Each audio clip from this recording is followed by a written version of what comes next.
what you're looking for is limitless expansion. Sexuality means you tried, ambition means you tried, but you will never succeed.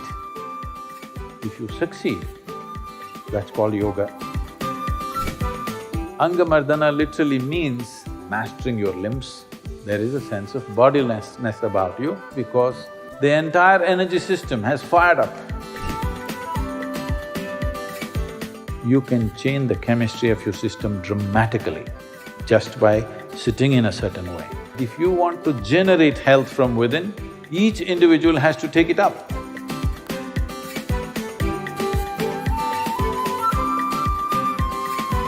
The very word health comes from the root word whole. So if there is no sense of wholeness, if there is no sense of life being on in a big way, this means health is not happening. So the simplest way for one to know whether I am healthy or not, when you wake up in the morning, if you spend 2 minutes, just to see whether your body is eager to jump into the world or want to sink into the bed. This shows whether you're healthy or not, whether the body is feeling healthy or not. Health is individual business. If you want to generate health from within, each individual has to take it up. For this, we have to create a culture of health, where right from our childhood it has to be brought in as a part of our life. We have to bring this means yogic sciences have to come. Now I'm afraid of using the word yoga in America, so I keep telling them it's inner engineering because the yoga that they're doing just scares me. Because if you do yoga like this, it is not long before one of these young doctors will research and show you how yoga is messing up your system completely. Yes, they will. They will study this yoga and come out and say, yoga is completely messing up your system, because it will. Because the way it is being practiced is like… what's that, Zumba? It depends what you want to do with yourself. All you want to do is, tighten your muscles and become like this so that you can't turn your neck around. That's up to you. But if you're looking at yoga as a way to step your life up to another level of experience and another possibility of your existence, completely different dimension of perception and knowing, if this has to come, it needs to be approached in a certain way.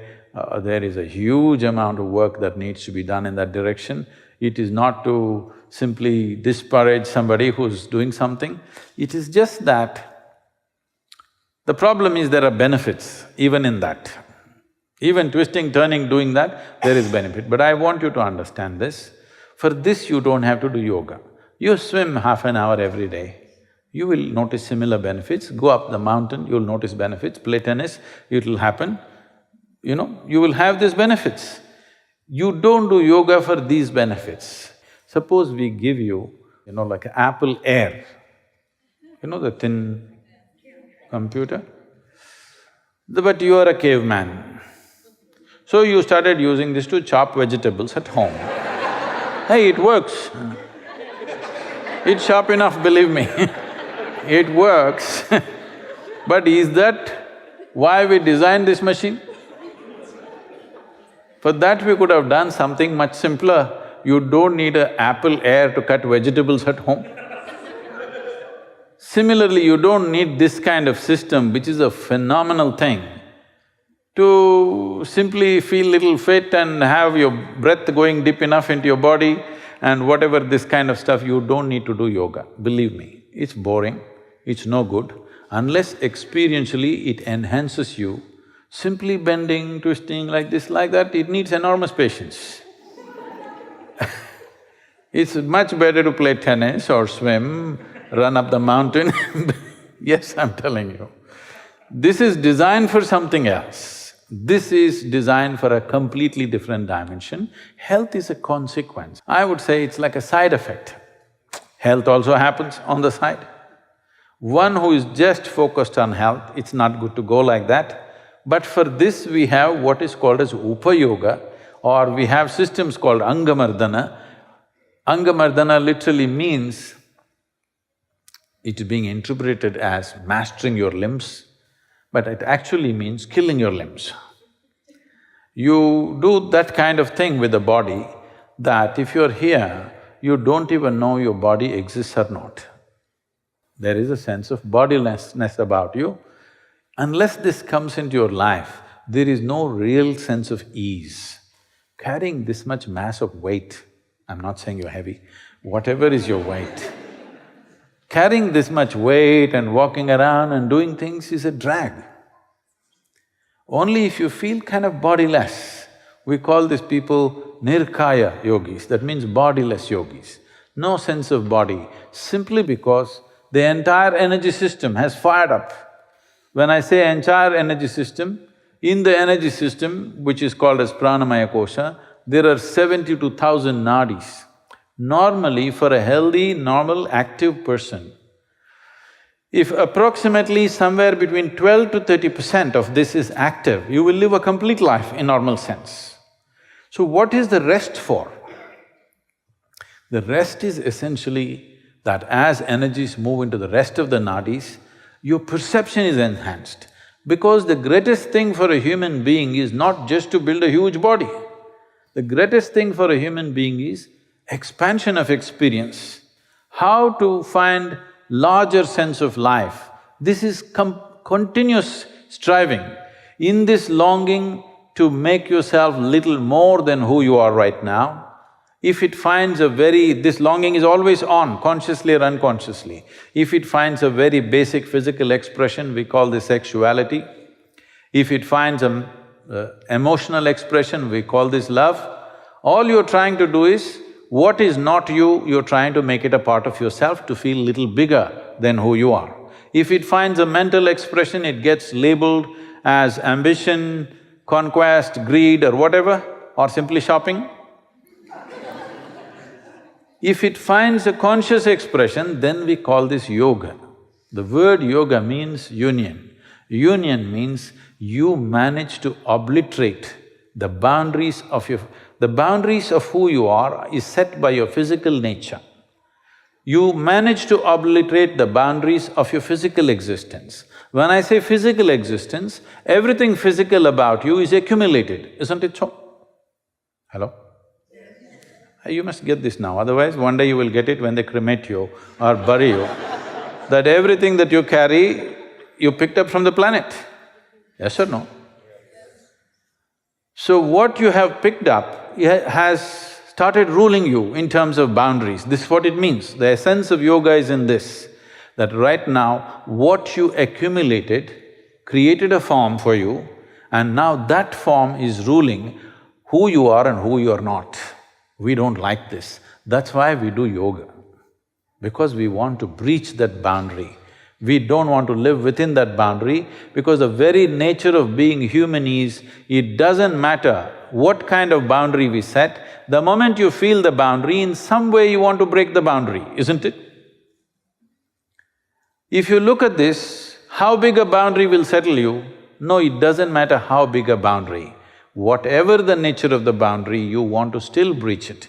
If I make you the king or queen of this planet, you will still look at the other stars and galaxies, isn't it? Because this is the nature of the human being, that you can't set a human being in a boundary and think he's healthy. He will not feel healthy. If everything is going well, you dream whatever you want, the kind of life you want, okay? What kind of home, what kind of car, what kind of husband, wife, whatever. Everything just happened tomorrow morning. You will see, you will get so frustrated. Right now it's taking 25, 30 years to get there. By the time you realize this, you're not in the doctor's office, you're in the undertaker's office, so it kind of goes away. But right now, everything that you aspire for, everything that you can dream for, tomorrow morning it's there with you. You think you will settle? Hello? Do you believe you will settle? Take the biggest dream that you can dream of, tomorrow morning it's done. You will see you will be terribly frustrated, because what you're looking for is not more, what you're looking for is limitless expansion. That means the longing to obliterate the boundaries set by physical nature. So yoga means consciously you obliterate it. Sexuality means you tried. Love means you tried, ambition means you tried, but you will never succeed. If you succeed, that's called yoga. That's okay, Sadhguru, but what about health? Yes, health is a very important element towards anything that we wish to do. Whatever we wish to do, body must be in good place, otherwise how do you go there? You won't go anywhere if this one thing breaks down right here. And the nature and the power of the body is such, right now if your little finger is hurting terribly, I will be talking about enlightenment. You are not interested. Your little finger is the most important thing in the universe right now. This is the nature of the body. If you don't take care of it, it will dominate you absolutely. If you want to be released from physical process, you must keep it in such a good place that you don't even know whether it exists or not. See, right now in your body, there are many parts to this, but whichever part is hurting right now, that is the part you're conscious of. The parts of body which are doing well, you don't know that they exist right now, isn't it? Yes? So if this comes to the entire body, that if you sit here, you're barely conscious that you have a body, you're sitting in total ease. If this comes, health is an automatic transformation. Well, that looks like a faraway thing, but what do we do immediately? For that, there are simple processes. If you just change the way you sit, believe me, in your life, all of you experimenters, just change the way you sit. You will see whatever kind of little health issues that you're having, 30% will definitely go. We can translate that into a nation's health also, isn't it? I'm saying such simple things, what to eat, how to sit, how to breathe. If these kind of things, that much yoga, this is all upa-yoga, not even yoga, just simple sense about how to conduct the body is brought into the culture, into our lives on a daily basis, you will see a lot of things will improve. This may look like too simplistic, but believe me, you can change the chemistry of your system dramatically just by sitting in a certain way. The entire system, when I say yoga, you always think hatha yoga or the physical form of yoga. The basic premise of hatha yoga is like this. For every human experience that you go through, for every level of consciousness or mental and emotional status that you go through, your body naturally tends to take a certain posture. Have you noticed this? If you're happy, you will sit one way. You're peaceful, you sit another way. You're unhappy, you'll sit another way. You're angry, you sit another way. Is it so? Have you noticed this? So conversely is the science of hatha, that if you consciously bring your body to a certain posture and hold it there, the very way you think, feel, understand and perceive life will alter itself. It's just a little bit of engineering that you understand this is how the body is made just by holding it. If I see a person sitting, not when they're conscious, simply they are sitting by themselves, if I watch them, I will tell them in the next 10-15 years what ailments they will get, what life situations they will go through, how they will live their life, what are the possibilities, what are not the possibilities. This is not astrology or something, this is simply simple engineering. Depending on how you hold your body, what is possible within you, what is not possible within you is right there, particularly related to health. It is distinctly there. We have to bring this much understanding. Today when we have engineered the world in so many wonderful ways that we want, I think we are not doing good to ourselves. A little bit of engineering needs to happen to this, because you have to agree with me on this one thing, that this is the most sophisticated machine on this planet. But have you read the user's manual? That's a question. We have to write the user's manual in a modern sense.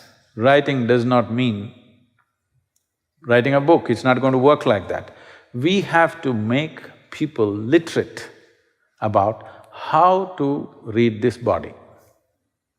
We have learnt how to read a language, but we have not learnt how to read this book, which is written by the Creator himself. So for this, a certain level of discipline and focus and attention has to come.